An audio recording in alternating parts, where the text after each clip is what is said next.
Sejarah Pulau Jawa tidak terlepas dari berbagai mitos dan mitologi. Ulama Nahdlatul Ulama, Kiai Haji Ahmad Muwafiq, atau lebih dikenal dengan sebutan Kiai Muwafiq, pernah menyebut Jawa adalah wilayah yang paling sulit diislamkan karena kuatnya pengaruh supramistik. Berikut tokoh mistis di Jawa dan juga penakluknya yang masih tetap dihormati hingga saat ini.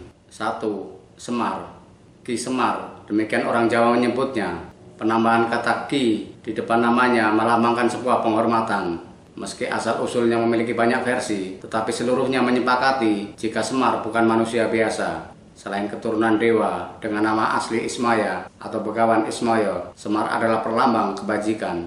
Hal ini terkait perannya sebagai abdi para Pandawa. Semar memiliki keluhuran setara Prabu Kresna dalam kisah Mahabharata.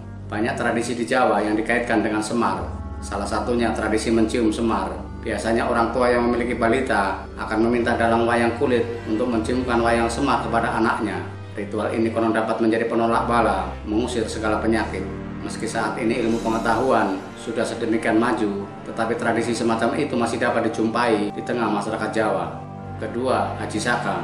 Banyak sekali kisah terkait Aji Saka, sehingga sulit membedakan apakah sosoknya benar-benar ada atau hanya tokoh dongeng.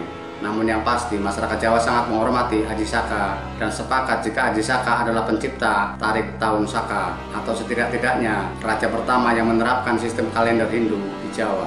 Salah satu versi menyebut Aji Saka berasal dari Bumi Majeti, negeri yang tidak diketahui. Ada juga yang meyakini Aji Saka berasal dari Jambudwipa atau India dan dari suku Saka. Karena itulah ia bernama Aji Saka atau Raja Saka. Legenda ini melambangkan kedatangan Dharma atau ajaran dan peradaban Hindu-Buddha ke Pulau Jawa. Akan tetapi penafsiran lain beranggapan bahwa kata Saka adalah berasal dari istilah dalam bahasa Jawa Soko yang berarti penting, pangkal atau asal muasal. Oleh karenanya Aji Saka bermakna raja asal mula atau raja pertama. Mitos ini mengisahkan mengenai kedatangan seorang pahlawan yang membawa peradaban, tata tertib dan keteraturan di tengah masyarakat Jawa setelah mengalahkan raja raksasa jahat yang menguasai Pulau Jawa.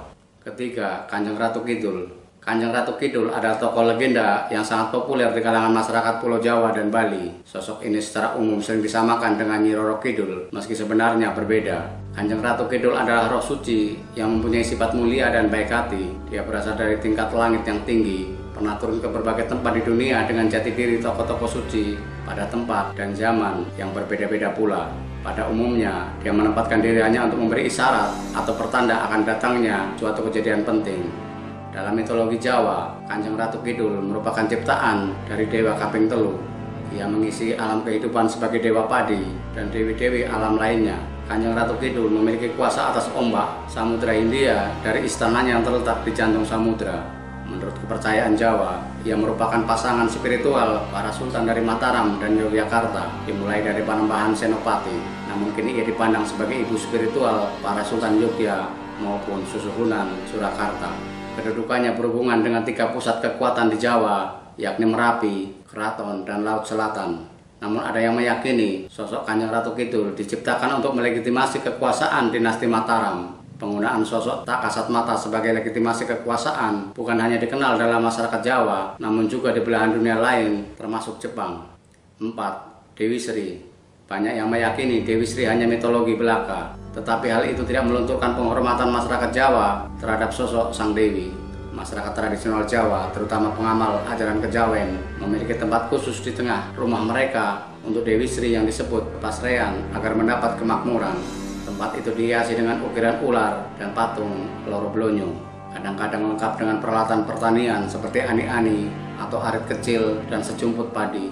Pada hari-hari tertentu mereka menyajikan sesajen di Pasrean untuk persembahan bagi Dewi Sri. Patung Loro Blonyo dianggap sebagai perwujudan Dewi Sri dan Sedana atau Kamaratih dan Kamajaya.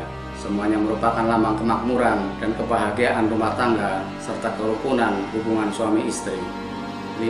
Syekh Subakir. Berbeda dengan 4 tokoh sebelumnya yang lebih mirip dongeng, Syekh Subakir adalah sosok manusia biasa namun memiliki kesaktian tanpa tanding yang juga berbau mistis. Sampai saat ini makam Syekh Subakir dan terutama tombak Kiai Panjang yang dijadikan paku bumi di atas Gunung Tidar masih ramai dikunjungi para pengalap berkah. Sosok Syekh Subakir juga memiliki banyak versi, namun yang paling diakui adalah versi sebagai utusan Raja Turki yang ingin mengislamkan Pulau Jawa. Artinya, Syekh Subakir merupakan ulama penyebar agama Islam di tanah Jawa jauh sebelum masa para wali songo. Salah satu tokoh mistis yang dikalahkan Syekh Subakir adalah Ki Semar. Tetapi Semar yang ditaklukkan bukanlah Semar versi pemayangan, melainkan sosok jin penguasa Gunung Tidar. Tetapi justru kisah ini yang akhirnya melahirkan beragam versi. Apakah sosok Syekh Subakir nyata atau hanya rekaan? Tentu masih banyak tokoh-tokoh mistis yang memiliki pengaruh kuat di tengah masyarakat Jawa. Tetapi 5 tokoh tersebut kiranya sudah mewakili gambaran secara umum dan sosoknya masih dipercayai hingga kini. Semoga hal ini bisa menambah wawasan dan pengetahuan kita. Jangan lupa subscribe untuk mendapatkan kisah-kisah lainnya dari sisi berbeda.